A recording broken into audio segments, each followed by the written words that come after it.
নমস্কাৰ competitive exam এছপাইৰেন্টছৰ আন এটি ভিডিঅ'লৈ সকলোকে পুনৰবাৰ স্বাগতম জনাইছোঁ। ইতিমধ্যে আজি এখন নটিচ আহিছে, আহক তেন্তে নটিচখনত কি আছে চাওঁ। আৰু এই নটিচখন টেটকাম ৰিক্ৰুইটমেণ্টৰ ওপৰত আহিছে, সেই উপলক্ষে আহক দেৰি নকৰি নটিচখনৰ দিশে আগবাঢ়ো। ইয়াত ভিডিঅ' স্ক্ৰীনত দেখা পাইছে আপোনালোকে, this is for information to all the candidates who had appeared in the TETCAM Recruitment Test 2024 held on 19/1/2025 for the post of graduate teacher and postgraduate teacher under the Directorate of Secondary Education Assam. That an online portal will be made live from 4th February 2025 at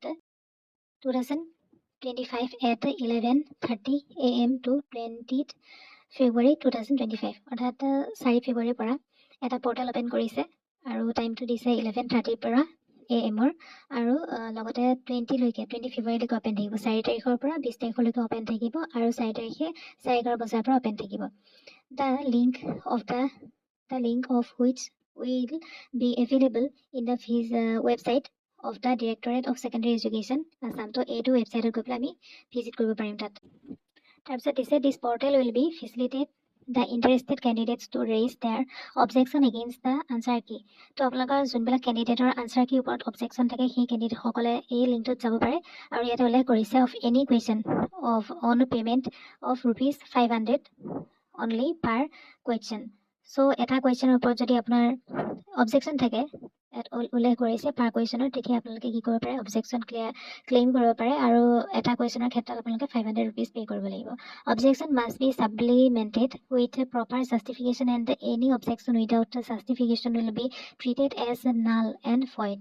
যদি আপোনালোকে objection যে কৰিব সেইটো proper justify হ'ব লাগিব আৰু যদি একো প্ৰপাৰ জাষ্টিফাই নহয় তেন্তে হ'লে সেইটো নাল বা শূন্য হোৱাটো বুজাব। If the justification for challenging a particular answer key is found valid by the expert committee constituted to examine the challenges, then amount of ₹500 will be refunded to the source from where the amount was paid. আৰু যদিহে আপুনি যিটো claim কৰিছে সেই ক্লেইমটোৰ মতে আপুনি আপোনাৰ যুক্তিটো দৰ্শাব পাৰে আৰু সেইমতে যদি তেওঁলোকে আনচাৰটো ওপৰত ভাবিবলৈ যদি বাধ্য হৈ যায় আৰু আনচাৰটো আপোনাৰ মতে তেওঁলোকে দি দিয়ে, তেতিয়াহ'লে আপোনাৰ ₹500 তেওঁলোকে ৰিফাণ্ড কৰি দিব, আপোনাক ঘূৰাই দিব। All the objections shall be placed before a committee of academic experts and the decision of this committee shall be final and no further communication shall be entertained. The login credentials will be আপুনি এনেদৰে login কৰিব পাৰিব। User নেমটো দিব লাগিব application আইডিৰ আৰু আপুনি পাছৱৰ্ডটো দিব লাগিব। Further, this is to inform that the soft copies of all 6 sets of question paper will be made available on the website of Directorate Secondary Education Assam. এইটো ৱেবছাইটত এভেইলেবল হ'ব গোটেইখন যি 6টা ছেটছৰ কুৱেশ্যন আছে তাৰ আনচাৰ কিটো। The answer keys of the 6 sets will be also made available in the same website on 4th February from 11:30 AM. So এই লিংকটোতে গৈ পেলাই আপুনি কি কৰিব পাৰিব আনচাৰ কিসমূহ পাব পাৰিব কিমানৰ পৰা 4th ফেব্ৰুৱাৰীৰ পৰা পাব পাৰিব বুলি ইয়াত উল্লেখ কৰিছে আৰু ছফ্ট কপিসমূহ আপোনালোকে লাভ কৰিব পাৰিব 6টা ছেটছৰ। নেক্সট আৰু এখন নটিচ আহিছে, আহক কি আছে তাতে আমি চাওঁ।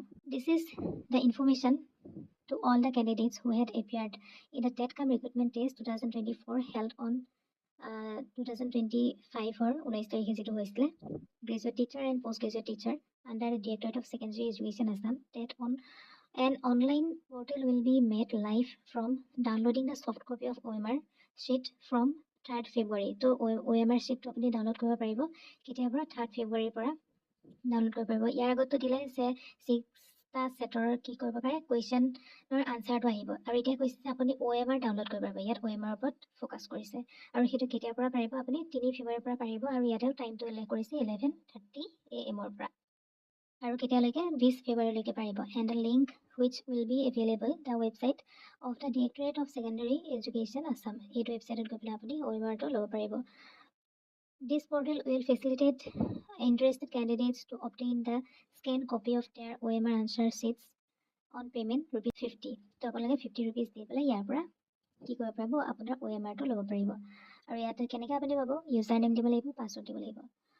On receipt of application with payment, the concerned candidate will receive SMS in his her registered mobile within a period of 1 week time of receiving the application.